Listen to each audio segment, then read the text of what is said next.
All right, you're looking live right now at London. Actually, this is just moments ago.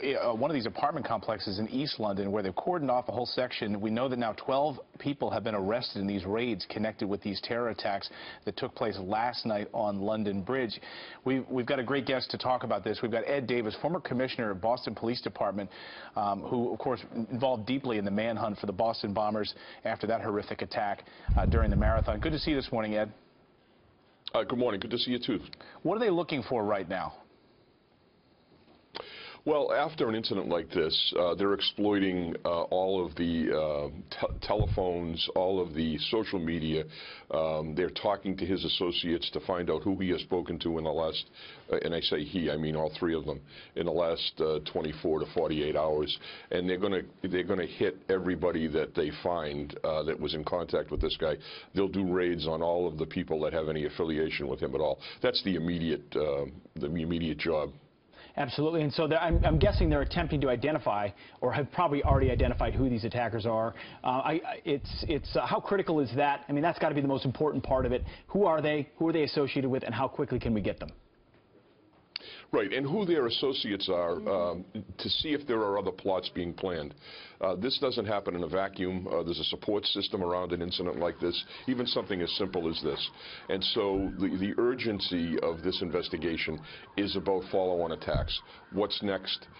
There's a big concert tonight there, which I think is ill-advised to have it so quickly, but they're going to do it, and they're going to have millions of people watching this event. This is going to be a prime target as well. So there's a lot going on right now. Ed, you think about what we do know about these terrorists that were killed last night, 8 minutes into their attack. They were wearing what, fake bomb vests. As far as we know, they didn't have guns on them. They had knives. They used a van to ram into people. What does that tell you? If their intent is to kill as many people as possible, fake bomb vests, no guns, just knives. Well, what it tells me is really long-term and logical planning was involved in this. They're doing everything that they can to frighten people, to make sure that when they walk in with a knife, they're not attacked by a bunch of people, that the potential for an explosive vest will cause most people to flee the area. And apparently that's precisely what happened. So this was a very thoughtful plan, a plan that identified the best way and the easiest way to kill and injure as many people as possible. Yeah. Did you feel like you had the law enforcement tools necessary during your manhunt, and do you think London does? Certainly after an incident occurs, we received a call from the President. I spoke to the Attorney General. I spoke to the head of the FBI. And the military was extremely helpful in the National Guard, providing us with all the tools that we needed after this incident happened. The question is, how do we prevent them? How do we use those tools and the information that we have to identify these plots before they happen and before people get hurt? A couple of things you mentioned. You said we could have stepped-up electronic surveillance.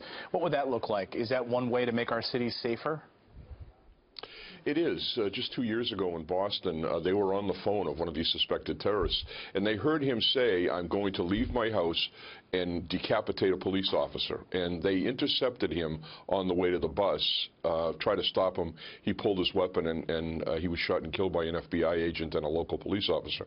So there is a way to intervene in these planned events, but we need to use the intelligence that we have and target the individuals, greatly increase our physical surveillance, especially electronic surveillance, and then act on the information that we have. We cannot be laid back on this anymore. This is an ongoing war. It's a great point. The best defense is a good offense, and I think that's definitely the point you're making. You know what you speak after dealing with the Boston bombing there. Thank you so much for being with us, Ed. Appreciate that.